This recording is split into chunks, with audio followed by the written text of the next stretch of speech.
Bonjour à tous et bienvenue dans la Maison des Experts. Alors pendant 1 heure, nous allons passer l'actualité de la semaine en revue. Évidemment, nous avons des experts, des invités politiques pour analyser tout cela. Je sais qu'on va parler cette fois-ci de mineurs, d'esclaves et d'artistes, en tout cas, et entre autres. Alors, nos 4 experts sont tout d'abord Vanessa Lhuillier, bienvenue. Elle scrute l'actu bruxelloise dans le soir. Bonjour. À ses côtés, il scrute, lui, les réseaux sociaux et la com des plus grands. Bonjour Christophe Ginisti. Bonjour Jean-Jacques. Avec son expérience journalistique et de porte-parole de ministre, elle ne rate aucun couac. Bonjour Martine Marskalk. Bonjour. Et il transforme l'air du temps en temps long. L'auteur et le journaliste Michel Goede. Bonjour. Bonjour. Alors on commence tout de suite par la question de la semaine. Que faire de ces mineurs récidivistes qui ont participé au débordement violent du mois de novembre à Bruxelles? Le point avec Marie-Noëlle Dinan et Anaïs Letiex. Le ministre en charge de l'aide à la jeunesse regarde les vidéos des derniers rassemblements de jeunes postés sur les réseaux sociaux. Que ce soit après les violences commises à la Bourse, à la Monnaie ou à Louise, son sentiment est le même. Il n'y a pas d'excuses valables pour des voyous qui ont vandalisé. 2 de ces délinquants sont désormais placés en institution publique de protection de la jeunesse. Une décision qui appartient au juge de la jeunesse et qui n'étonne pas Rachid Madran. C'est pas parce qu'un jeune n'est pas placé en régime fermé qu'il n'y a pas de peine. Il y a une peine, il y a un suivi et il y a une série d'obligations pour lui et sa famille. Et le jeune est accompagné jusqu'à l'intérieur de la famille. Donc il y a des tas de mesures qu'on peut percevoir comme finalement des mesures qui sont peut-être souples, qui ne sont pas l'équivalent d'une mesure en régime fermé, mais qui sont quand même des mesures où le jeune n'a pas le choix que de se soumettre aux décisions du juge et d'accepter la trajectoire que lui propose le juge pour se réinsérer. Et ce n'est donc pas une question de place disponible dans les IPPJ ou encore moins de laxisme. L'enfermement n'est pas une solution en soi, mais un coup d'arrêt parfois indispensable. C'est aussi l'avis du délégué aux droits de l'enfant. Sa solution, agir dès la crèche. Les spécialistes de l'économie disent qu'un euro investi en petite enfance, c'est juste que 6 euros gagnés dans le cadre de l'évolution d'un enfant depuis son enfant jusqu'à l'âge adulte. Donc il y a vraiment un travail de réflexion à faire sur l'accueil de la petite enfance, sur la question de l'école, dont on sait qu'elle est fort inéquitable, fort inégalitaire. Donc il y a vraiment une réflexion de base à avoir et il faut mettre le problème que sur sa tête. Rappelons enfin que les mineurs sont jugés dans un système protectionnel, contrairement aux adultes, où un délit correspond à une peine, et que le placement en IPPJ est la mesure ultime. Alors Vanessa Lhuillier, que faire de ces mineurs récidivistes? Mais c'est vrai que le problème finalement est peut-être justement à prendre à la base, un petit peu comme disait justement Bernard De Vos, on est vraiment dans quelque chose où investissons peut-être un petit peu plus dans nos écoles et surtout rendons par exemple la maternelle obligatoire. On sait que c'est vraiment déjà dès le plus jeune âge et dès ce moment-là qu'on peut capter un enfant, faire aussi qu'il soit intégré dans cette société, lui donner la chance d'avoir un travail et donc peut-être évidemment éviter aussi cette envie de rébellion à un moment donné contre le système et donc d'être dans ces cas de figure d'émeutes et c'est vrai qu'après ça devient beaucoup plus compliqué effectivement une fois qu'on est en décrochage de pouvoir rattraper. Christophe Ginisti. Il y a quelque chose qui est important dans cette séquence que je voudrais dire, c'est que ce sont des émeutes qui sont extrêmement localisées, ce sont des émeutes qui concernent extrêmement peu de gens. Il faut faire attention aussi au fait de ne pas prendre un événement comme celui-ci et en faire immédiatement un fait de société. C'est-à-dire qu'en fait, là, il y a un certain nombre de politiques qui ont une réaction qui est une réaction peut-être trop disproportionnée par rapport à ce qui s'est réellement passé. Il faut pas non plus croire qu'il y a une émeute qui a touché tout le monde. C'est vraiment quelque chose de très localisé.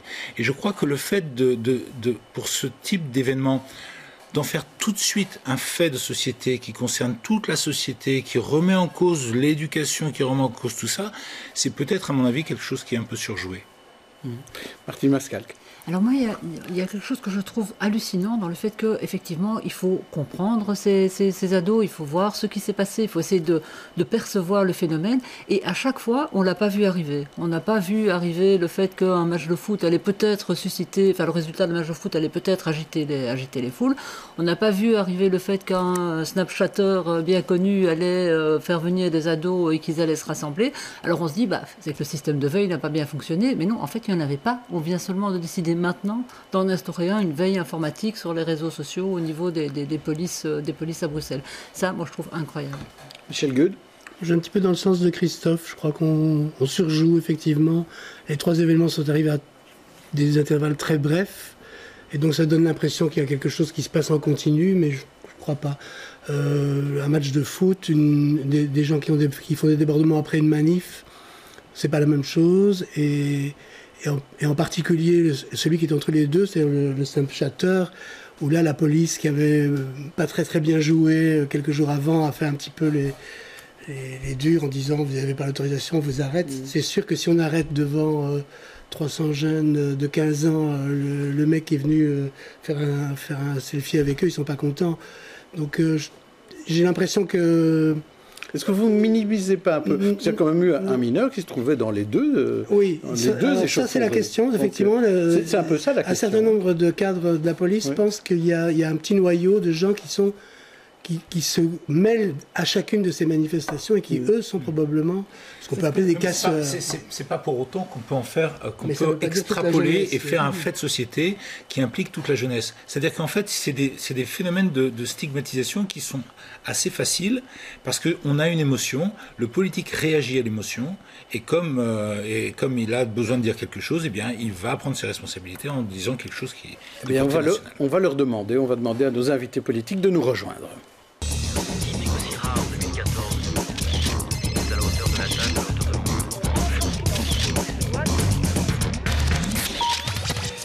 Il s'agit d'Assita Kanko et de Gilles Van Den Burg. Ils ont 2 points communs. Ils sont ixellois tous les deux. Et aucun des deux n'est au Parlement régional bruxellois. Donc ça fait un autre point commun. Donc Assita Kanko est auteure, chroniqueuse et conseillère communale et maire à Ixelles. Et Gilles Van Den Burg est député fédéral écolo et sera présent sur les listes écolo Ixelles aux prochaines communales. C'est juste? C'est exact. Voilà. Alors, vous avez entendu ce que les chroniqueurs disaient, surtout à la fin. Est-ce que les politiques ont surréagi, Gilles Van Den Burg? Mais il est certain que dans ce débat, il y a plusieurs choses qu'il faut objectiver avant d'effectivement partir dans des grandes déclarations ou effectivement surjouer. Moi, ça fait maintenant, depuis le samedi 11 novembre et les premiers incidents graves qu'on a connus au centre de Bruxelles, que j'interroge 2 fois par semaine le ministre de l'Intérieur, Yann Yambon, par rapport à ces événements pour justement objectiver ce qui s'est passé. Et donc clairement, dans les rapports qu'on a eu l'occasion évidemment d'analyser, on voit que, notamment le samedi 11 novembre, ce sont des bandes organisées en fait, cagoulées, c'est marqué, je dirais, dans tous les rapports. Et donc il est très clair que ce sont des bandes organisées de casseurs qui sont uniquement là pour casser, comme leur nom l'indique, et donc qui n'ont rien à voir avec les supporters de l'équipe du Maroc, par exemple, le samedi 11 novembre, qui faisaient en famille, entre copains, la fête à la bourse, et c'est tout à fait normal, et qui sont en fait les premières victimes de ces casseurs, comme les commerçants, comme les pompiers qui ont effectivement été caillassés le soir même, comme les policiers également qui ont été blessés dans l'exercice de leurs fonctions. Donc il faut effectivement, je pense que on peut discuter de toute une série de choses pour qu'il n'y ait aucun jeune qui soit laissé de côté à Bruxelles. Je pense que c'est un débat fondamental. Mais je ne lirai pas directement à ce qui s'est passé ces dernières semaines parce qu'on voit qu'effectivement, il y a une organisation. D'ailleurs, il y a plusieurs personnes qui ont été interpellées, à la fois le samedi 11 novembre, à la fois le mercredi qui a suivi, à la fois samedi dernier, qui sont les mêmes. Et donc, on sent derrière, donc tout ça, évidemment, une enquête est en cours, plusieurs enquêtes même, mais on sent derrière qu'il y a eu, à un moment donné, il y a une volonté de certains, ce sont des groupes de quelques dizaines, peut-être une cinquantaine de personnes très organisées qui profitent en fait de chaque rassemblement aujourd'hui à Bruxelles pour faire le grabuge. Un dernier élément, je prends les événements de samedi dernier autour du Goulet-Louise. Donc dans la foulée de la manifestation Place Poulart contre l'esclavagisme en Libye, donc maintenant il est reconnu dans tous les rapports qu'on a pu consulter que cette manifestation s'est déroulée de manière totalement pacifique et qu'il n'y a eu absolument aucun débordement et que de nouveau tout d'un coup on voit arriver des jeunes effectivement cagoulés et qui commencent à saccager, il n'y a pas d'autre mot, effectivement le quartier et des magasins et les forces de l'ordre sont intervenues. Donc je pense qu'il faut à la fois traiter ce problème de manière ferme, sans aucun doute, le problème des casseurs, de manière qui sont là systématiquement, et à la fois, effectivement, mais je ne le lirai pas, et je pense qu'il n'y a pas de lien direct, effectivement un problème sur est-ce qu'il y a effectivement une certaine jeunesse à Bruxelles qui se sent désœuvrée, qui est parfois laissée de côté. C'est aussi un problème, évidemment, et en tant que responsable politique, on doit y être attentif. Ce n'est pas le même problème. Mais pour moi, il n'y a pas de lien direct à faire. Je pense que c'est ça qui nourrit toute une série de simplismes et de discours populistes, je dirais, n'ayons pas peur de le dire. Et ça, c'est le danger de l'amalgame. Et ça, je veux vraiment être clair par rapport à ça, et pour pouvoir évidemment éviter ce discours, parce que si on ne nomme pas bien les problèmes, on ne trouvera pas des solutions adéquates. Zita Kanko, là-dessus? Moi, je pense qu'ici, ce qui est important, c'est de souligner le fait qu'il y a une jeunesse, en tout cas, qui n'a aucun respect pour la police, aucun respect pour la propriété privée et pour l'ordre public. Et ça, c'est un problème. On peut minimiser comme on le veut, mais je ne trouve pas ça juste. Je pense surtout aux habitants et aux commerçants qui ont été confrontés à cette violence. Moi, j'étais en promenade avec ma fille et ma meilleure amie à l'extérieur. On a dû rentrer en vitesse chez nous. Et ma fille, pendant plusieurs jours, n'a pas voulu aller à l'extérieur. Elle avait très peur.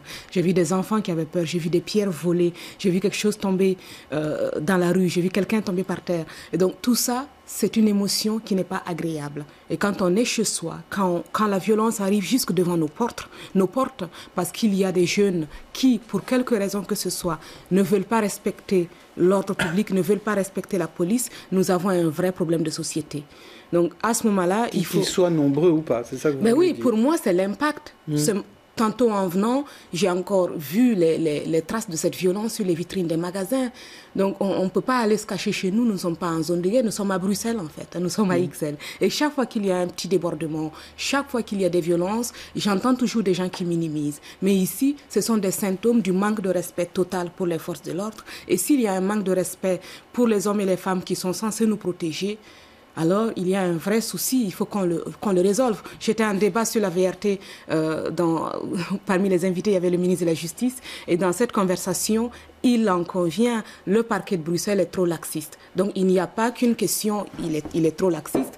Si, oui, vous avez votre avis. Non, je ne vous ai pas interrompu, vous avez votre avis et j'ai le mien. Moi, je pense... En quoi il est trop laxiste? Mais évidemment, regardez combien de petits délinquants à Bruxelles sont arrêtés par la police et sont relâchés le jour même ou le lendemain. J'ai moi-même été victime devant ma porte d'une tentative de vol à 2h de l'après-midi. L'homme qui m'a agressé a été interpellé par la police, il a été relâché tout de suite et c'était pas la première fois qu'il faisait des choses. Et quand je suis allée, parce que j'étais blessée aux chevilles, je suis allée acheter des baskets dans un magasin dans le quartier en disant écoutez, je veux ça, est-ce que je peux les mettre avec une robe? Et la vendeuse m'a dit mais qu'est-ce qui vous est arrivé? J'ai expliqué, elle a commencé à me dire moi aussi ça m'est arrivé. Et donc il y a des femmes dans le magasin qui ont commencé à témoigner en disant moi aussi, et puis il ne s'est rien passé. Donc ce qui arrive, c'est que quel que soit ce qui nous arrive, il y a très très peu de réactions. Et ça peut aller même très très loin à des faits extrêmement graves, même comme les viols.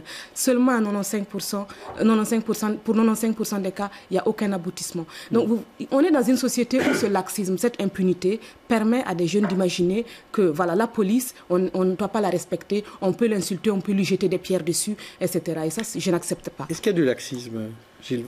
Mais je pense que dans le ministre de la Justice, c'est un peu gonflé, pour ne pas dire plus, de dire cela. Pourquoi? Parce qu'il y a un désinvestissement dans l'appareil de justice et de sécurité de ce pays depuis au minimum 10 ans. Mais est-ce que c'est une question d'argent? À un moment donné, il manque 5 ans, juges à Bruxelles pour remplir le cadre. Il manque 50 juges. Il y avait un juge pour relâcher... Je ne vous ai pas interrompu. Si, vous avez fait ça. C'est pour ça que je le fais aussi. Voilà, si maintenant chacun interrompt une fois, on va arrêter les interruptions. Mais peut-être juste pour répondre là-dessus, c'est vrai qu'il manque de juges comme il manque de policiers, mais ça n'empêche pas les juges et les policiers actuels de faire leur boulot. Donc est-ce qu'on peut toujours répondre sur le laxisme en disant juste il n'y a pas je ne crois pas que les personnes qui sont sur le terrain, que ce soit les juges, que ce soit les policiers, sont laxistes. Non, je ne crois pas qu'il y ait une volonté de lâcher quelqu'un qui aurait fait un délit grave, de le relâcher. Non, je ne crois pas qu'il y a cette volonté, dans le chef des juges. Par contre, c'est vrai qu'il y a un manque cruel d'investissement, mais c'est fondamental. On ne peut pas demander à la justice de faire son travail de manière sereine, de manière efficace, parce qu'il s'agit de ça, que les plaintes ne soient pas jugées des années plus tard, s'il y a un manque structurel. On parle de 50 juges qui manquent à Bruxelles. Je veux dire, c'est en dessous du cadre, du cadre légal. Je veux dire, au niveau de la police, Bruxelles-Ville, il manque 200 policiers pour remplir le cadre. Ce sont des chiffres, ce sont des choix d'investissement qui, à un moment donné, ont été faits par, d'ailleurs, toute une série de gouvernements. Donc je remonte sur les 10 dernières années. Je ne vais pas pointer en particulier. C'est pas uniquement ce gouvernement-ci, mais il faut quand même pouvoir se rendre compte dans les conditions dans lesquelles notre justice et nos services de police travaillent. Mais par contre, je ne crois pas qu'il y ait une volonté individuelle dans le chef des juges d'être laxiste. Non, j'ai confiance dans la justice de notre pays. Vanessa Lhuillier, vous vouliez intervenir? Oui, effectivement, je pense qu'il y a un manque au niveau du cadre pour la justice et au niveau du nombre de policiers à Bruxelles, ça c'est sûr. Maintenant, quand on est face à des mineurs également de moins de 15 ans, on est aussi dans autre chose. C'est d'autres problématiques, c'est d'autres solutions qui doivent être apportées. Et je pense que par rapport à ce que disait Asita Kanko, on est vraiment... il ne faut pas tout mélanger non plus entre la personne qui va faire un vol quelque part ou qui va faire une tentative d'effraction. C'est pas forcément celui qui est descendu avec une cagoule et qui a commencé à acheter des pierres sur les magasins. C'est pas le même profil de criminalité. Parler du viol, on va pas non plus avoir ce même profil de criminalité à ce moment-là. Donc on doit vraiment séparer, faire attention, parce qu'après on risque de tomber par contre dans un discours très poujadiste et très simpliste avec là à ce moment-là des gens qui vont pouvoir récupérer ça de manière politique. Et pas forcément vous savez que quand on dit d'un côté poujadisme, on dit de l'autre côté déni. Donc c'est parfois se jeter aussi des insultes et des opprobres. Il ne faut pas minimiser du tout ce qui a été fait ces derniers temps. On sait aussi que quand il y a toujours à un moment donné de la casse, en général il y a des répliques dans les jours qui viennent. C'est dans les statistiques de police. Maintenant, effectivement, on ne minimise pas, mais par contre il faut faire attention de ne pas tout mélanger non plus. Très rapidement, Christophe Génisty. Oui, ce que je voulais dire, c'est que ce qui me gênait beaucoup dans votre témoignage, c'est que vous faites d'un cas particulier de quelque chose qui vous est arrivé, qui est évidemment malheureux. Excusez-moi. Une généralité. Je ne veux pas accepter que vous parlez. Non. Je ne suis absolument pas d'accord. On va le laisser terminer. Vous réagirez juste après. Vous réagirez juste après. Qui n'est pas vrai. Attendez. Vous avez raconté votre histoire en disant voilà, ça s'est passé. C'est un exemple. Cet exemple-là, mais donner des chiffres, donner des choses qui sont tangibles. On ne peut pas. Et vous êtes responsable politique, donc vous avez un devoir en tant que responsable politique, c'est de donner une parole qui est une parole étayée et qui n'est pas simplement le reflet d'un sentiment, d'une perception, d'une intuition. Vous avez une responsabilité.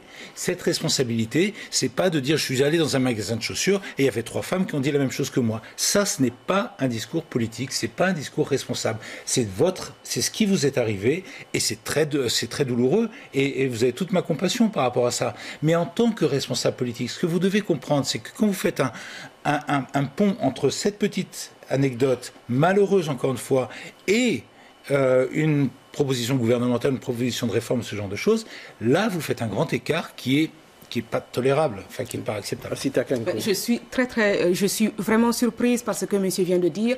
Moi, j'ai donné un exemple pour étayer quelque chose, parce qu'on n'a pas toute la journée pour parler des sujets ici, vous le savez, on est pressé par le temps, on a beaucoup de sujets sur la table. Maintenant, ce que vous venez de faire, c'est du mansplaining. Vous m'expliquez comment je dois faire mon travail. Vous pensez que je ne connais pas la situation de la criminalité à Bruxelles. En tant que responsable politique, justement, j'ai beaucoup de gens qui viennent m'en parler. En tant qu'auteur aussi, si vous voulez, vous pouvez aller lire la deuxième moitié, vous voyez. Vous verrez toutes les statistiques et toute la recherche que j'ai faite pour parler de la situation des femmes dans notre pays et à l'étranger. Et la question qui fait énormément souffrir, c'est cette impunité. Et cette impunité, que ce soit pour la petite criminalité ou pour la grande criminalité. Et donc cette impunité, dans le temps, qu'est-ce qu'elle fait dans la société? Elle réduit le respect qui est dû aux forces de l'ordre. Elle réduit le respect qui est dû à l'autorité publique. Et peu à peu, les gens qui ont commis une petite criminalité et qui n'ont pas été repris à temps, parce qu'il y a cette impunité qui est là, mais qu'est-ce qui se passe? Eh bien, le champ est libre. Et donc, on va faire de plus en plus d'autres choses. Et à un moment donné, on dit, mais voilà, quelqu'un a fait quelque chose et il était connu par les services de police. Et là, on a un problème. Moi, je trouve que c'est dommage, non seulement pour la société, mais aussi pour les gens qui ont commis ces crimes-là. Parce qu'ils ont... La victime a le droit d'être protégée, mais les gens qui commettent des erreurs dans leur vie, ils ont également le droit d'être repris par la justice et d'être reconduits sur le droit chemin. Et c'est ça que je voulais souligner. Ce n'était pas... Moi, je n'ai pas besoin de votre compassion. Ce dont j'ai besoin, c'est de justice pour toutes celles et ceux qui subissent des violences dans notre société et qu'il n'y ait plus des enfants qui ont peur dans la rue parce que quelqu'un, pour quelque raison que ce soit, a voulu jeter des pierres sur un policier. Gilles Van den Burg. Et pour faire avancer le débat, je pense que ce qui est fondamental, c'est à la fois renforcer budgétairement, mais aussi avec des moyens humains, notre justice, notre police, c'est ce que nous réclamons aussi, notamment en termes de police de proximité et d'agents de quartier, mais également en amont. Je pense que pour faire avancer le débat, il faut pouvoir aussi mettre autant de moyens dans tout ce qui est sécuritaire et justice que dans la prévention, travail de terrain, éducation. Mais cet équilibre est fondamental. Pourquoi? Parce qu'aujourd'hui, moi, une statistique qui m'a fort interpellé ces dernières semaines. Vous demandez plus d'argent dans la répression, là. Donc, vous demandez plus c'est un équilibre. Plus de juges. Tout à fait. Et tout plus à fait, d'argent parce aussi qu'il dans la faut prévention. effectivement que les crimes restent... les crimes impunis, ce n'est pas tolérable. Moi, je n'ai pas de problème avec ça. Notamment, je l'ai dit, sur les casseurs. Et donc là, il ne doit pas y avoir... Ils doivent être traduits devant l'appareil, devant la justice de notre pays. Il n'y a aucun doute là-dessus. Mais donc, il faut aussi leur donner les moyens de faire leur boulot. Par contre, chaque euro dans la sécurité et dans la justice doit correspondre à 1 euro dans la formation, l'éducation, la culture. Un dernier élément. Quand je parlais des jeunes et de dissocier les débats pour justement pouvoir apporter des solutions claires et cohérentes. Il y a 2 semaines, apparu une enquête qui montrait qu'à Bruxelles, on avait 20% des jeunes de 18 à 24 ans qui étaient ni dans le système scolaire, ni en formation, ni dans l'emploi. C'est ce qu'on appelle en anglo-saxon les NEETs. Oui. 20%. Un jeune à Bruxelles sur 5 est donc hors radar, et donc en dehors de tout chemin, de toute formation. Et ça, moi, en tant que responsable politique, ça mobilise toute mon énergie, toute mon attention. Et quelque part, c'est là qu'il faut absolument mettre des moyens. Et je ne lis pas ça à la criminalité, je ne lis pas ça à un type spécifique de communauté non plus d'ailleurs. Je dis juste, là, il y a un grave problème. Il faut l'identifier, il faut y apporter des réponses. Et ces réponses, elles passent aussi par de l'investissement structurel dans la prévention, dans les moyens de terrain, dans les moyens d'éducation. Et sincèrement, on a fait, et je termine par là, on a fait beaucoup d'efforts dans l'investissement au niveau sécurité. Le gouvernement fédéral, les 400 millions qui ont été annoncés suite aux dramatiques attentats terroristes. Nous avons pris acte, nous avons dit OK pour effectivement renforcer ce pilier-là. Mais il faut aussi mettre la même somme, 400 millions en l'état, alors aussi dans notre système de prévention, d'éducation et de formation. Donc, et ça n'a pas été fait. Au niveau de la région et de la communauté et du fédéral. Le fédéral peut aussi jouer un rôle moteur dans ces compétences-là. Ça n'a pas été fait. Il n'y a rien qui a été fait à ce niveau-là. En tout cas, rien en termes d'augmentation de moyens. Et là, vraiment, c'est totalement déséquilibré. Et c'est ça que nous réclamons. Alors, pour ne pas déséquilibrer complètement notre émission, je vous laisse conclure, Assita Kanko, d'une phrase. Et après, on passe à notre sujet suivant. Oui, je pense effectivement qu'il faut investir dans l'éducation, dans les politiques d'intégration. Et à côté de cela, donner davantage d'accès à la culture à tout le monde. Mais il faut aussi être ferme. Il faut aussi de la fermeté dans la société pour qu'on sache qu'il y a des droits, mais aussi des devoirs. Eh bien, on passe maintenant à notre sujet suivant. Le premier sujet déjà bien chaud, mais celui-ci, est-ce qu'il va l'être ou pas? En tout cas, les flamands de la SPA ne sont pas là, mais on va parler de Bruxelles en fusion. C'est une proposition des socialistes flamands, ça s'appelle One Brussels.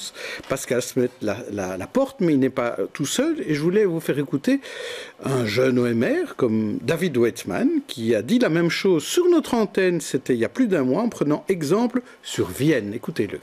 Vienne est un land qui a un ministre-président et également le ministre-président de Vienne et le bourgmestre de la ville de Vienne. Il se compose de 23 arrondissements, je crois que c'est 23, 24, je ne sais plus exactement, de 23 arrondissements qui ont une vision locale, qui font de la gestion publique locale. Ça n'enlève pas des lettres de noblesse aux politiques. Moi, dans mon quotidien, c'est 90% du temps, c'est ce que je fais. Mais tout ce qui est stratégie et d'ampleur régionale, évidemment, pour avoir une vision sur le long terme, on doit l'avoir au niveau du Parlement. Et une des raisons pour lesquelles j'insiste tellement, c'est que le système actuel, cette espèce de lasagne institutionnelle avec ses 4 parlements et ses 19 communes, font en sorte finalement que les citoyens eux-mêmes n'arrivent pas justement à participer. Si tout ça était centralisé au niveau régional et que la région évidemment s'ouvrait dans de la co-création pour la ville du futur, ce serait beaucoup plus positif. Voilà, donc ça c'est l'idée de David Weitzman. Maintenant, on va entendre ce que disait Pascal Smet sur notre antenne, c'était vendredi midi. Lui, il insiste sur le fossé des générations. C'est vraiment une question plutôt générationnelle. Les hommes politiques qui sont agrandis avec la réforme de l'État de 89, avec le statut de Bruxelles, ils sont très réticents de changer. Ils sont dans un cadre actuel. Mais la vie a changé, le monde a changé. Je donne un exemple. De Wolf m'insulte en disant « Oui, les SPA, ils peuvent se réunir dans une cabine téléphonique. » Vous savez, il n'y a plus de cabine téléphonique à Bruxelles. Hein? Dans quelle période ils vivent encore? Alors, Assita Kanko, ce débat sur est-ce qu'il faut fusionner ou pas, est-ce que vous, ça vous touche? Qu'est-ce que vous en pensez? Oui, j'avais d'ailleurs organisé un événement là-dessus il y a quelques mois avec des élus qui sont venus du Danemark. Moi, j'avais plutôt comparé à Copenhague. Oui. Donc, j'ai rejoint tout à fait David Weitzman. Je crois qu'à Bruxelles, avec 1 200 000 habitants et plus de 600 élus, ministres, etc., et toutes ces couches, à Copenhague, 600 000 habitants, il n'y a que 55 élus pour tout le monde et la sécurité sécurité, l'environnement, l'éducation, tout est relativement bien fait. Tu peux te promener librement dans la rue sans courir des risques, etc. Je pense qu'ici, en termes de nombre d'élus par habitant, il y a du travail à faire. Il faut réduire le nombre d'élus par habitant, pas seulement réformer, pas seulement fusionner quelques communes et quelques zones de police. Moi, je soutiens l'idée, on est tout à fait ouvert à voir évoluer la structure, mais également à voir diminuer le nombre de mandataires et à renouveler aussi un peu la classe politique. Alors, c'est peut-être un peu générationnel, parce que vous n'êtes pas fermé non plus. Gilles Van den Burg a discuté, en tout cas. Non, tout à fait. Je pense que c'est un débat évidemment intéressant sur le futur de notre capitale, de notre région. Moi, ce qui me gêne un peu dans le débat dans ce que lance le SPA, c'est qu'on parle en fait d'institutions. On parle de frontières, on parle de communes, on parle de zones, donc on parle beaucoup de bazar institutionnel. Moi, le débat que j'ai surtout envie d'avoir, c'est au niveau de la mobilité, au niveau de la qualité de l'air, au niveau de l'emploi, au niveau effectivement de la police, de proximité. Vous croyez qu'on peut dissocier les deux? Non, justement, moi j'ai envie de parler d'abord de compétences et de voir où ces compétences sont le mieux utilisées, au niveau régional, au niveau communal. Et je pense qu'il y a effectivement des transferts à faire. Donc je ne suis pas du tout pour le statu quo, je suis pour un vrai débat. Je pense que par exemple, nous avons été constructifs, Écolo et Groen, on a formulé une proposition par rapport aux zones de police, par exemple, où on estime effectivement que c'est important pour le travail de quartier, de la police de quartier, l'agent de proximité. Et donc on peut garder des zones locales. Par contre, tout ce qui est lutte contre le terrorisme, gestion des grandes manifestations, lutte contre le grand banditisme, eh bien, nous avons fait une proposition pour que ce soit effectivement amené au niveau régional, au niveau de l'ensemble de la région bruxelloise, avec un état-major composé des chefs de zone actuels qui pourraient systématiquement décider sur ces matières-là. C'est un pas, on fait une proposition et je pense qu'il va falloir effectivement réfléchir à toutes ces compétences-là, mais parlons de compétences plutôt de bazar institutionnel, parce que je pense que c'est très loin de nos concitoyens qui, quelque part, les frontières communales, c'est pas tellement ça qui les intéresse, mais c'est surtout comment on va avancer un dossier d'urbanisme, comment on va avancer le fait que leur chaussée soit plus propre et surtout qu'on ait beaucoup moins d'embouteillages dans cette ville et plus de transport public. Quand des gens se plaignent qu'ils ne savent pas à quel parc mettre ils doivent aller, soit du côté d'une rue parce que c'est une commune ou de l'autre, je crois que là ils se rendent bien compte de l'avantage que ça pourrait avoir. Oui, mais donc ce qui est important, c'est effectivement le parc mètre, c'est pas la ligne de la frontière. Donc c'est ça que je veux dire. Par contre, compétence et plus d'efficacité en allégeant la structure et en réduisant le nombre de mandataires. Vanessa Lhuillier, alors c'est le soir qui a un petit peu lancé toute cette réflexion en étant le porte-parole, le porte-voix du SPA sur ce projet. Et c'est vrai que les politiques francophones, à part les deux qu'on a ici, qui sont vraiment deux oiseaux rares, là ils sont tombés à bras raccourcis sur Pascal Smet. Ah, c'est sûr que là je pense que vous êtes les deux premiers personnellement que j'entends dire effectivement c'est une bonne idée. Je pense que M. De Wolf n'est pas vraiment tout à fait dans le même état d'esprit. C'est vrai que chez Écolo, la position est un petit peu plus nuancée, mais en tout cas, quand on entend Benoît Serex qui a, par exemple, justement, dit, mais Pascal Smet nous parle d'avenir, mais en fait, il reprend une proposition flamande, vieille comme le monde, et là, effectivement, on est vraiment dans quelque chose, finalement, une proposition qui a toujours été soutenue chez les Flamands, et de toute façon, dès qu'on parle de Bruxelles, on doit parler institutionnel, malheureusement, et communautaire. Michel Gueux. L'argument en général contre cette fusion, c'est que la commune, c'est la proximité, c'est la démocratie la plus démocratique, et ça. Et moi, j'ai souvent l'impression contraire, au contraire. Je pense que, d'une part, l'administration communale, en général, il y a des exceptions, n'est pas du tout plus facile pour le citoyen que les autres administrations. Et les hommes politiques, oui, sont plus proches, c'est-à-dire qu'en général, quand on a des ennuis avec l'administration, on peut contourner avec des hommes politiques qu'on rencontre. C'est parce qu'ils sont plus nombreux. Voilà, donc c'est le clientélisme dans toute sa splendeur. Et en plus de ça, alors on parle beaucoup des mandats en ce moment, c'est les mandats éternels, des gens qui sont bourgmestres pendant 20 ans, 30 ans, 40 ans, des dynasties. On voit les bourgmestres de père en fils ou de mère en fille. Donc moi, je trouve que la commune, c'est justement, dans notre démocratie, un lieu problématique.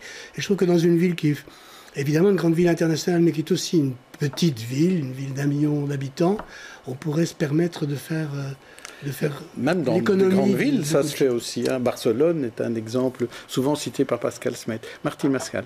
Oui, moi je voulais d'abord dire une petite remarque, c'est que je constate que quand même cette proposition du SPA recueille un intérêt beaucoup plus poli que tout ce qui a été recueilli par les propositions flamandes sur le sujet. Est-ce que c'est parce que c'est les socialistes flamands? Pourtant, en effet, c'est un vieil éléphant qui défendent depuis longtemps. Louis Tobac, je pense que c'était encore dans les années 90, avait parlé d'un district européen pour Bruxelles et il s'était fait descendre en flammes. Donc voilà, donc ça c'est une chose. Donc apparemment l'idée effectivement fait du chemin. C'est un dada des politiques flamands. Et c'est pas parce que c'est une idée que la NVA aime beaucoup qu'il ne faut pas effectivement y réfléchir, qu'il ne faut pas se dire que... Et vous êtes sûr que la NVA aime beaucoup cette idée de donner à Bruxelles un statut de région autonome?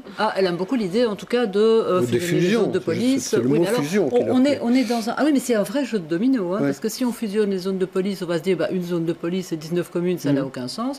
Puis après, on fait une commune et une zone de police, mais alors pourquoi il y a encore une région? La NVA ne veut pas une région, elle veut une commune. Oui, enfin, elle veut une seule entité, voilà. Et sur cette commune, on aurait les tutelles des régions. Alors, Christophe Génisty, et puis nos invités politiques en diront encore un mot. Quelque chose d'important qui a été dit tout à l'heure, il y a 600 élus. Le problème de ce type de mesure, c'est qu'il faut qu'il y en ait 550 qui acceptent de ne plus être élus et qui votent pour ne plus être élus, eux-mêmes pour ne plus être élus. Et donc ce type de réforme est quand même un peu problématique parce qu'il faut qu'il y ait 550 édiles qui acceptent finalement de se couper de leur mandat.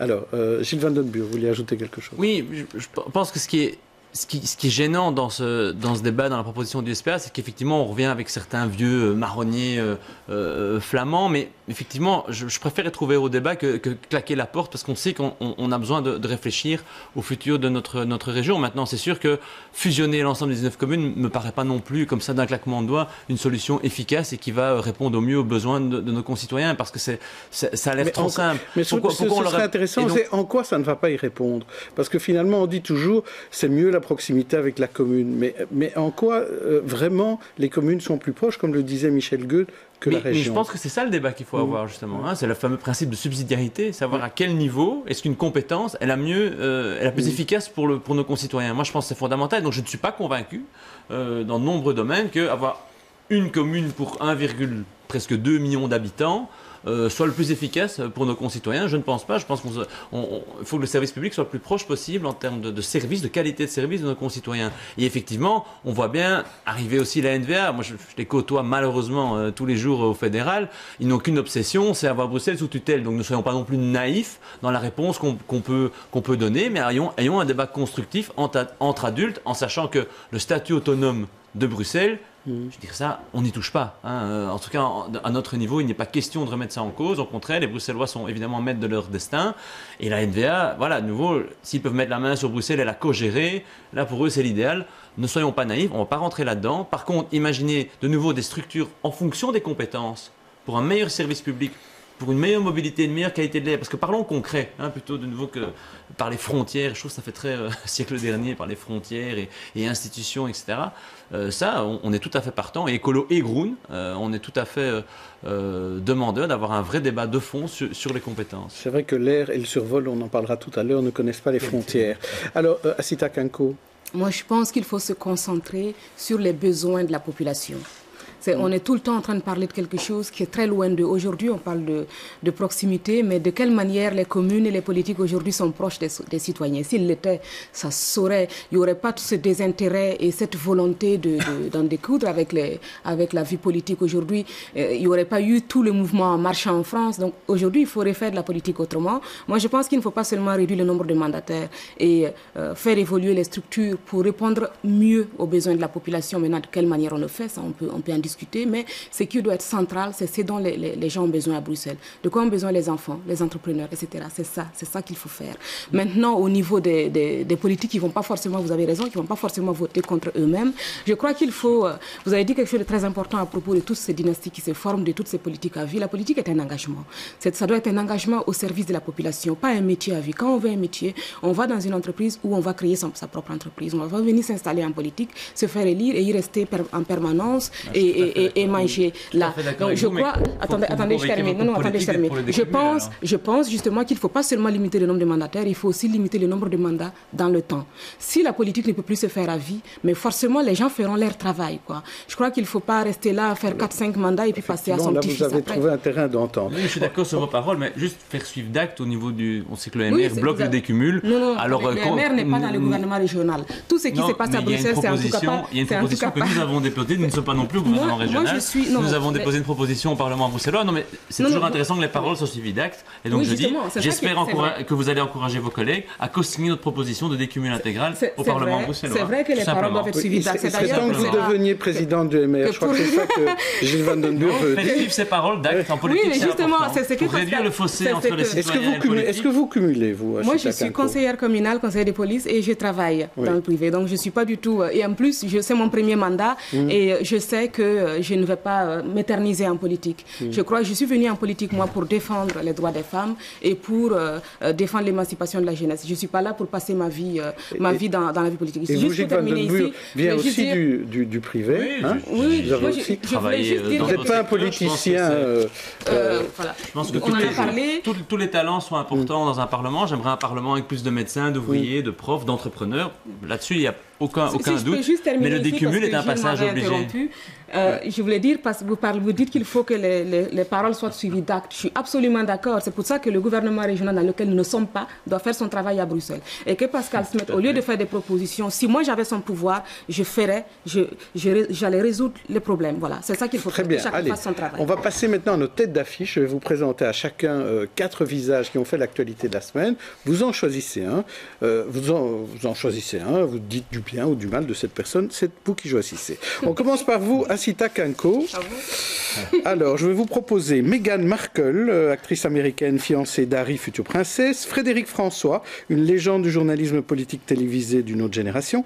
Eddy Merckx en bagarre avec Leblanc et ASO et qui menace de ne pas être là quand le tour viendra à Bruxelles en son honneur. Ou alors Alain de Stex, sous information judiciaire pour le financement d'une SBL contrôlant les élections en Azerbaïdjan. Alain de Stex, un Ixellois. Peut-être pas pour longtemps encore, mais en tout cas excellent. Alors, qui choisissez-vous? Meghan Markle, Frédéric François, Eddy Merckx ou Alain de Stex? Je pense que vous devinez déjà mon choix. Il y a une femme sur 4 personnes. Moi, j'ai choisi Meghan Markle. Une femme qui est très engagée aussi au niveau humanitaire et pour les droits des femmes et qui a joué un rôle extraordinaire et émancipateur dans Sur. C'est une série que j'ai beaucoup aimée et que j'ai regardée avec ma fille. Pas un mot sur Alain de Stex. Mais vous m'avez dit d'en choisir. Oui, c'est vrai. Pour vous, Gilles Van Den Burg, je vous propose tout d'abord Steve Darcy, l'image d'un tennisman courageux mais moins honoré que David Goffin. Theresa May, la première ministre britannique qui attaque Trump pour diffusion de fake news. Omar Sy, qui a contribué à lever 20 millions de dollars en 2 jours au profit des Rohingyas. Ou Benjamin Maréchal, l'animateur de Vivacité qui segmente et suscite la polémique. Alors, qui choisissez-vous, Steve Darcy, la seule femme Theresa May, ou Omar Sy, ou Benjamin Maréchal? Eh bien, écoutez, c'est un choix difficile, mais en tant que fan de sport et de tennis en particulier, j'ai beaucoup d'admiration pour le parcours de Steve Darcy, qui effectivement est dans l'ombre peut-être d'autres joueurs, mais qui a une niaque incroyable, qui montre, je trouve, qui fait transpirer via l'écran, ou pour ceux qui ont la chance de le voir en direct, des valeurs qui sont fortes, aller au bout de soi-même, se battre dans le sport, et qui vit aussi toujours au niveau de l'équipe de Coupe Davis, qui adore se dépasser pour son pays. Je trouve que ce sont des valeurs qui sont très fortes au niveau sportif, et je trouve que Steve Darcy les incarne très bien. Alors, j'aurais pu rajouter le prince Laurent qui veut garder sa dotation, ou le comédien Sapinto qui est aussi entraîneur de football au Standard. Enfin, on va parler maintenant du survol. Ça aussi, c'est un gros morceau. Le fédéral devait répondre à la région bruxelloise concernant le survol et les nuisances sonores. Réponse il y eut, mais apparemment pas satisfaisante. Reportage de Michel Gaillère et Thierry Duboquet. C'est une étape importante dans le dossier du survol de Bruxelles. Le gouvernement fédéral obligé en justice de commander à ses frais une étude technique sur les nuisances à Bruxelles. On le sait à présent, les auteurs de cette étude sensible seront désignés fin janvier. C'est dans 2 mois. C'est la première fois qu'on va faire une étude d'incidence scientifique, technique et indépendante. Et donc je veux garantir la plus grande indépendance. Le rôle de cette étude, c'est de faire l'état des lieux, premier point. Et la deuxième chapitre sera de formuler des propositions quant à l'exploitation future de l'aéroport. Mais à Bruxelles, nombreux sont les déçus qui espéraient de nouvelles routes. Il y a quelques mesures techniques qui sont avancées, dont des études, donc qui ne pourront pas se déployer avant 2020. Et je trouve que c'est un peu fort par rapport à ce que vivent les Bruxellois au quotidien, les souffrances qui sont les leurs sur le dossier des nuisances sonores. C'est une dérive démocratique parce que la décision judiciaire, elle s'impose à l'exécutif. Et on a un ministre de la Mobilité, un Premier ministre qui nous disent, par allégeance à la NVA, puisque la décision a été prise en Kern, eh bien nous ne pouvons rien faire. Pour François Belot, la solution viendra de nouvelles techniques d'atterrissage déjà utilisées aux États-Unis. On va partir avec des avions de plus haute altitude et ils vont avoir une descente continue, un peu comme si l'avion planait, jusqu'à l'aéroport. Et nous disposons de modèles et d'études et de mesures qui ont été faites, par exemple, à l'aéroport de San Francisco, où la zone qui est concernée et couverte par le bruit a diminué de plus de 60% grâce à cette technique. Des techniques qui pourraient devenir obligatoires à Zaventem d'ici 2020. Quant à modifier les routes actuelles, le ministre estime qu'avec les règles aéronautiques, il faut 70 semaines pour valider un nouveau plan de vol. Alors Vanessa Lhuillier, est-ce qu'on sait ce qui va se passer maintenant? Parce que tout est dans les mains des avocats, paraît-il, mais qu'est-ce qui peut se passer? Je crois qu'on va repartir de nouveau pour l'étude de l'étude de l'étude. Enfin, finalement, on ne nous a pas proposé grand-chose d'autre. Je pense que dans n'importe quel autre pays où il n'y a pas de problème de région, de communautés différentes, on serait simplement sur une étude parfaitement technique. Prenons la connaissance des risques. En France, par exemple, il y a un aéroport Notre-Dame-des-Landes. Aucun problème. Aucun. On y va. Mais je pense qu'on pourrait aussi, peut-être, M. Belot pourrait miser également sur le développement de l'avion solaire, parce que ça ferait beaucoup moins de bruit quand même. Christophe Génisty, vous vouliez ajouter quelque chose? Oui, c'est typiquement le genre de sujet qui jauge le courage politique. Parce que de toute manière, quelle que soit la décision, elle ne plaira pas à une partie importante de la population. On est en centre, on est en ville, et donc de toute manière, quels que soient les sujets qui seront, les choix qui seront décidés, ça fera des mécontents. Et là, le politique à un moment donné doit prendre ses responsabilités et dire ouvertement, oui, il y aura des mécontents, mais c'est la décision que je prends. Et alors là, ce que l'on voit en ce moment, c'est que tout est fait pour que les responsables politiques tardent le plus longtemps possible à prendre ces fameuses décisions qui vont mécontenter plein de gens. Alors qu'on sait qu'il y a des élections en 2018 et en 2019. Martine Mascal. Absolument. Évidemment. Et que pour l'instant, ce qui est extrêmement difficile dans ce problème qui en effet est insoluble, si on contente les uns, on va mécontenter les autres, c'est que vous avez au niveau régional à Bruxelles et au niveau fédéral des majorités qui non seulement ne sont pas les mêmes, mais qui ne s'entendent franchement pas. Donc, c'est impossible de mettre les gens autour de la table avec l'idée d'arriver à un compromis dans lequel personne ne sera content. Pourtant, il y a des partis communs. Les partis flamands sont les mêmes des deux côtés. Asita Kanko, qu'est-ce que vous voyez, vous, vu d'Ixelles et vu du MR d'Ixelles? Que si on ne résout pas ce problème, bientôt il sera aussi âgé que moi, parce que c'est un très vieux problème. Donc voilà, je pense qu'il faut à un moment donné regarder, mettre le bien-être des gens, la santé et l'environnement en priorité et parler de ce problème de manière objective. Les gens sont encore dans des tensions communautaires et reviennent toujours à ça. Et donc, du coup, il y a un blocage. Au niveau de la négociation, ça ne peut pas avancer. Et vous avez raison à propos du courage politique. C'est vrai que si jamais il n'y avait pas un plan ad vitam aeternam, mais peut-être que quelqu'un serait courageux et ferait quelque chose. Gilles Van den Buur. Mais je note que vous allez essayer d'encourager alors le ministre et maire Belot de la mobilité d'avoir du courage sur ce dossier qui n'est pas simple, c'est clair. C'est pas ce que j'ai dit. Je trouve qu'il est courageux. Moi, je suis vraiment pour l'innovation et qu'il faut. Mais juste un rappel, c'est vrai que ce dossier au début de la législature fédérale, c'était Jacqueline Galland, pour rappel, qui avait hérité de la compétence, qui avait dit ici je vais casser la baraque, en 3 coups de cuillère à peau, on va résoudre ce dossier. On est presque 4 ans plus tard. Effectivement, toujours rien. Et donc, c'est vraiment tout à fait regrettable. Je pense que c'est un dossier qui mérite à la fois de la collaboration entre différents niveaux de pouvoir. Oui, on est obligé ici de s'asseoir autour de la table et de trouver des solutions. Nous portons depuis le début, pour nous la solution en tant qu'écologiste, c'est la nuit environnementale. Pour nous c'est un must, 7h, 22h. Je pense que ça pourrait effectivement, si on peut avoir des décisions dans ce sens-là, ça pourrait clairement solutionner l'ensemble des parties, puisqu'on diminuerait drastiquement les nuisances pour l'ensemble des habitants. Finalement, qu'ils soient à Bruxelles, on sait bien que Bruxelles est beaucoup plus densément peuplée dans les zones survolées. Et on diminuerait peut-être l'activité de Zaventem. Oui, mais à un moment donné, il faut choisir. Je ne suis pas d'accord qu'il faille choisir. Non, il ne faut pas choisir entre la qualité de vie, la qualité de l'air et l'emploi. Ce sont des choix qui, pour moi, me semblent... Ce n'est pas cohérent au XXIe siècle. C'est priorité, évidemment, à la qualité de vie et à une intention sur l'emploi. Mais de dire, attention, si on n'améliore pas la qualité de vie des gens, on va perdre des emplois. Ce sont je trouve, des oppositions qui sont tout à fait stériles. Je pense vraiment qu'il faut, effectivement, du courage politique, un plan d'action, et des solutions existent. La nuit environnementale, en ce qui nous concerne. Vous êtes un peu pour le « en même temps ». Hein? En même temps, la qualité de l'air et en même temps, l'activité économique. Pour nous, la qualité de vie, donc de l'air, de l'alimentation, elle est primordiale. On ne peut pas, sincèrement, faire des politiques aujourd'hui au XXIe siècle si, dans notre curseur, en tout cas en tant qu'écologiste, c'est une évidence, la priorité va à cela. Sinon, ce n'est absolument pas durable comme politique. Et donc, aussi pour nous, l'innovation, parce que si on parle du problème comme on l'a fait ces 20 dernières années, on arrivera toujours à la même solution qui n'est pas une solution. Donc, il faut aussi aller sortir des sentiers battus et trouver autre chose. Bon, il y a du boulot. Hein, allez-y pour les 20 ans à venir. Voilà. Manifestation spectaculaire samedi dernier contre l'esclavage en Libye. L'occasion de revenir sur une politique migratoire mal gérée, à la fois par l'Union européenne et aussi beaucoup de pierres dans le jardin de l'Union africaine, les États africains. On se rend compte quand même que cette situation de l'esclavage, Christophe, de cette lutte contre l'esclavage à Bruxelles, a touché beaucoup de gens. Hein. Les images diffusées sur CNN ont été particulièrement spectaculaires. Oui, ça a touché parce que, évidemment, c'est horripilant, c'est horrifiant, on est horrifié par ça, on est sidéré. Mais on est sidéré parce que beaucoup de gens pensent que l'esclavage a disparu. Il y a une fondation australienne qui s'appelle la Walk Free Foundation qui publie depuis 2013 un index pratiquement annuel sur l'état de l'esclavage moderne dans le monde. Et lors de son dernier rapport en 2016, a publié le fait que 45,8 millions de personnes dans le monde vivent en situation d'esclavage, qualifiées d'esclavage. Et ça, c'est quelque chose qui est relativement peu su, que les gens ne mesurent pas.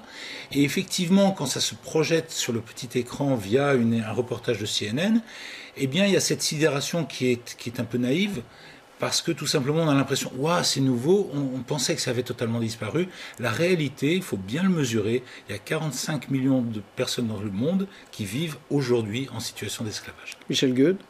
Je voudrais rebondir sur ce que vous avez dit, que ça avait touché beaucoup de gens. Moi, ce qui m'a beaucoup frappé dans cette manifestation, c'est que justement, il n'y avait que des Africains, pratiquement. Les grandes organisations, les partis politiques n'étaient pas là. Oui, Écolo n'était pas là, l'EMR n'était pas là, l'EPS n'était pas là. Les grandes organisations qui s'occupent de droits de l'homme n'étaient pas là, la Ligue des droits de l'homme, Amnesty. Ce n'est pas un problème d'Africains, c'est un problème pour nous tous, et j'ai vraiment été choqué par ça. Ça vous a frappé aussi, ça, Sita Kanko Moi, c'est surtout de constater qu'en Libye, c'est devenu comme ça. C'est surtout des gens qui viennent aussi de la région où j'ai grandi, qui se retrouvent dans cette situation. Mais ce sont des gens qui viennent du Sénégal, du Burkina Faso, de cette région d'Afrique de l'Ouest, qui tentent de traverser le Niger, traverser le désert pour venir en Europe, qui se retrouvent dans cette situation. Et je pense qu'il faut un espoir pour la jeunesse. Vous voyez, dans ces pays-là, 70% des gens ont moins de 30 ans, la moitié de la population a environ 15 ans. Emmanuel Macron l'a également dit dans son discours à Ouagadougou, dans mon pays d'origine, il y a quelques jours. Il faut un espoir pour cette jeunesse, pour qu'elle ne tombe pas dans ce piège, et il faut agir fermement contre les criminels qui les poussent à arriver là. Mais je suis extrêmement choquée par ce qui se passe là, de voir qu'on vend des gens comme des bêtes.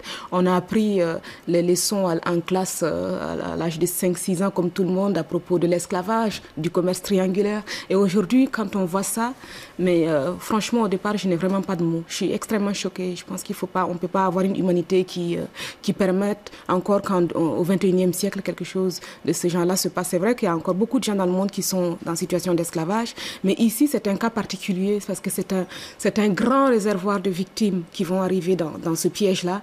Et on a la capacité, en fait, de faire quelque chose. Gilles Van Den Burg. Oui, donc évidemment, c'est horrible. Évidemment, ce sont des images qui nous ont tous choqués. Effectivement, comment c'est encore possible aujourd'hui de voir de tels agissements honteux. Et donc, c'est évidemment insupportable. Par ailleurs, je voulais aussi effectivement rappeler le fait que ça nous remet aussi face à nos responsabilités en tant que Belges, mais aussi en tant qu'Européens. Vous l'avez rappelé, sur la faillite de notre courage politique par rapport aux réfugiés. Je pense que l'Europe ne joue pas son rôle. L'Europe a la capacité d'accueillir beaucoup plus, comme l'ont fait des pays comme la Suède, comme l'Allemagne. La Belgique est aussi plutôt en queue de peloton, mais certainement d'autres pays européens encore refuse tout accueil. Je pense que ce n'est pas à la hauteur des ambitions qu'en Europe occidentale au XXIe siècle on doit avoir. Et donc je pense vraiment que ces images, ça doit aussi nous mettre, je dirais, face à nos responsabilités, et parce qu'on est loin, vraiment loin d'être à la hauteur de l'enjeu au niveau européen. Pour conclure, Martine Mascalque. Oui, c'est-à-dire que, comme vous disiez, l'esclavage, il est aboli, mais il n'a pas disparu. Il est encore, alors on s'écarte peut-être du cas de la Libye, mais il est encore répandu dans de nombreux pays, pas seulement en Afrique. Il ne touche pas que des Africains, il y a de l'esclavage sexuel, domestique, économique. Et donc, il faut aussi s'attaquer aux clients, aux gens qui les utilisent. C'est un problème qui est vraiment certainement beaucoup plus large, même si, en effet, le cas de la Libye a remis un peu ça sous les feux de l'actualité. Alors, dernier sujet que je voulais aborder avec vous, on le fera hélas de manière un peu brève parce qu'on n'a plus beaucoup de temps. Je voulais parler des contrats programmes. Le milieu du spectacle était impatient de se voir communiquer ces nouveaux contrats programmes. Il n'a pas été déçu et certains ne sont même pas contents du tout, puisqu'il y a le cas du Magic Land Théâtre, du Théâtre Poème, et qui n'ont plus de contrat programme, mais d'autres qui voient leur taux diminuer très très fort. Michel Goethe, ça vous a interpellé, cette notion de contrat programme? Oui, alors c'est intéressant parce que c'est pour la première fois depuis très longtemps, on a tous les contrats programmes en même temps. Donc ça c'est plutôt bien. C'est plutôt bien. Et la ligne politique de la ministre et du gouvernement de la communauté Wallonie-Bruxelles aurait donc dû être claire. Or, elle ne l'est pas du tout. On ne voit pas où sont les priorités. Est-ce que c'est le patrimoine? Est-ce que c'est la création? Est-ce que c'est la démocratisation culturelle? Est-ce que c'est le travail avec les écoles? Est-ce que c'est la diversité régionale ou l'ouverture à la culture mondiale? Il y a 1000 politiques possibles et des priorités à mettre, et on ne les voit absolument pas. Ce gouvernement n'a pas de politique culturelle. Gilles Van Den Burre. Deux éléments vraiment par rapport à ce dossier qui est très important justement, et c'est un peu en lien avec ce que je disais au début de l'émission. On n'augmente pas l'investissement dans la culture. La culture, c'est fondamental dans notre société, notamment dans un travail de prévention par rapport à la jeunesse. De nouveau, je lis ça à notre premier débat. Depuis 2008, donc ici les montants octroyés ont été augmentés de 12%, et donc la ministre effectivement fanfaronne, mais il faut savoir que l'inflation a augmenté de 17%. Donc on n'a même pas en fait compensé l'inflation. Donc on n'augmente rien du tout. Donc les budgets de la culture n'augmentent pas. Donc c'est vraiment une déception totale par rapport au montant mis en avant. Et ensuite, effectivement, par rapport à la gouvernance, par rapport à la transparence, on annonce qu'on va revoir effectivement tout ce qui est les comités d'évaluation, tout ce qui est aussi les critères d'objectivation pour octroyer les contrats. Mais on va le faire après. Et donc on va d'abord dire, tiens, voilà, j'annonce tel et tel contrat, et puis on va peut-être réfléchir à comment faire une gouvernance plus transparente par rapport à tout un ensemble de critères. Et ça, c'est de nouveau, c'est pas à la hauteur de l'enjeu. Asita Kanko. Je pense qu'il était utile d'amener un peu de transparence dans la manière dont les budgets sont octroyés.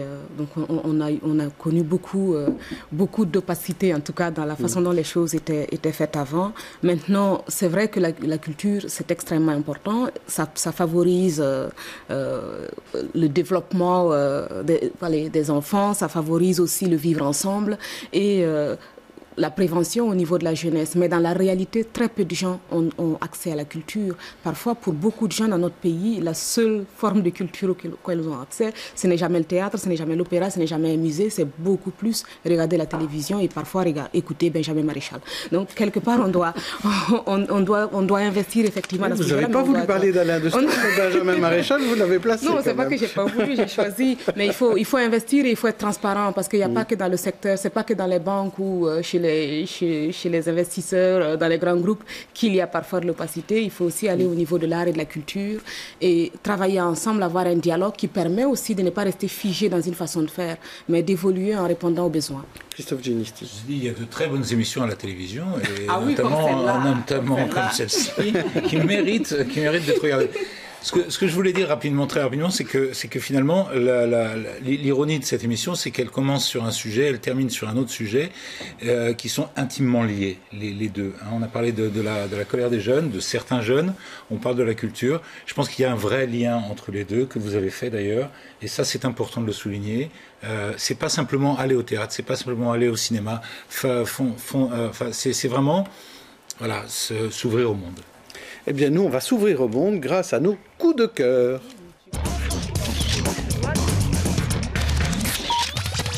Et on commence avec le coup de cœur de Vanessa L'Huillier. Vous allez justement nous parler de spectacle. Mais voilà, moi je vous emmène effectivement au théâtre, plutôt au Café Théâtre, à Los Amois, à Scarbeck, qui propose depuis maintenant plus de 10 ans un concept d'impro, parce que l'impro c'est pas que les matchs, il y a aussi Studio Impro, où effectivement nous avons un groupe de 5 personnes qui jouent les comédiens et le réalisateur qui a vendu son âme au diable et qui improvise donc sur des titres que donne le public. C'est très drôle et c'est jeudi prochain.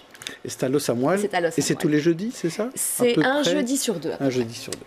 Christophe Ginisti, vous vouliez nous parler d'un livre. Oui, vous savez, on a cette expression de dire la loi de la jungle. Et en général, quand on dit la loi de la jungle, ça veut dire chacun pour soi, et tant pis pour les autres. Là, c'est un livre qui dit que l'entraide est l'autre loi de la jungle.